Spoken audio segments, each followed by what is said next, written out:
Hi, I'm Shoshana. Welcome back to another Culture Codex video where we talk about company culture, organizational culture, and what makes them places where people can thrive or what holds them back from giving their best at work.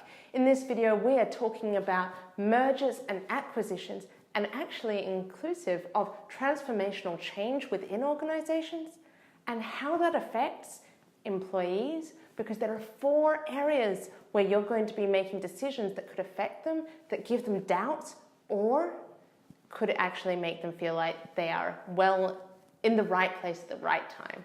The big challenge on the table for employees at the time of a merger, acquisition, or a transformational change is that they don't necessarily know what's going on. They feel like there is a lack of information, and there are 4 key things, 4 key areas where their lives could be changing very dramatically. And this creates huge amounts of uncertainty and also a level of mourning for the certainty that they used to have, that projected, probably imagined safety of the future, because we're always happy to think of the future just as a continuation of where we are. Changes are uncomfortable for us.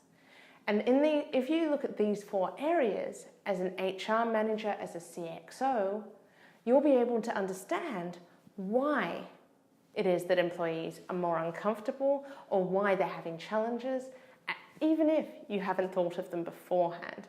And often that's the thing about being at the top. You're not necessarily seeing things from on the ground, but this will help you manage the choices you make, how you make them, and how you deliver them. Okay?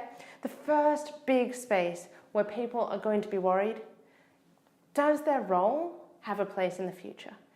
That particular space that they've been occupying, that position in everything, is that going to still be there next week, next month? And was it important enough to keep it? That's really important. You know, people have this sense that they need to be valued. What they're doing has to be important, or they just feel like, no, I can just sit back in my desk, see how many times I can spin my office chair around. And these aren't little challenges, that is a big one. Knowing whether you are important. And that boils down to the role. The second area that people are going to be assessing their worth, whether their tasks or achievements are going to still be necessary.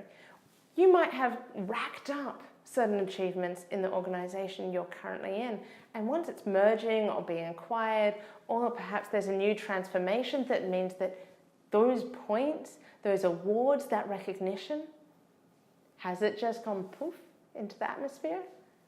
Or is it still going to be recognized as something of value and something worthwhile that they've done with their time?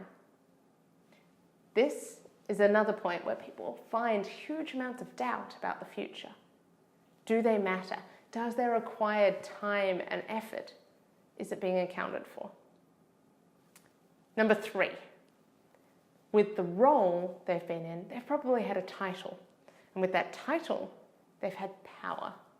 That power could be limited or it could be quite big in various formats. But the power that they've had, however small, however big, is going to be something that they're going to be struggling with in this new change.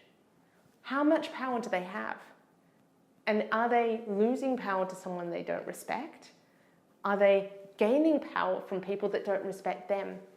Because power creates new dynamics within relationships.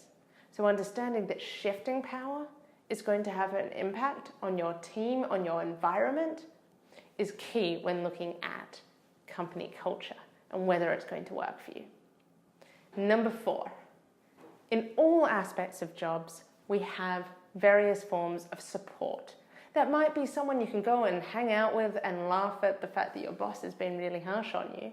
Or it might be as simple as having career support where people can step by step go through and tell you what your next step is going to be, what your progression is going to look like.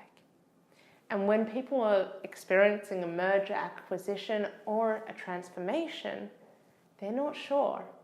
Is that support that I've had? Does it exist anymore? Is it going to be there? What happens if I need it tomorrow and it's gone? Because all 4 of these areas provide a level of certainty. It's not necessarily certainty that it exists and it's good. it's often the case of the devil you know is better than the devil you don't. So being clear and transparent about all these aspects in your communications as you go is going to help you have a much smoother transition between where you are and where you want to be, whether that's merging companies, acquiring them, or transforming the one you're in. Understanding that employees are feeling the impact of this uncertainty, they're mourning the future that they had envisioned for themselves, and if you as CXOs and HR make the decision, they can be very hopeful. But it's up to you to decide what those other elements are, other than the uncertainty. Because you can give them great hope, or you can dash their hopes. So, when you're looking at how to make sure you have a good impact on your employees in these processes, make sure you're accounting for that role, that power, the task or achievement, and the support. Because that is what employees are hoping to know what happens with. See you in the next video, guys.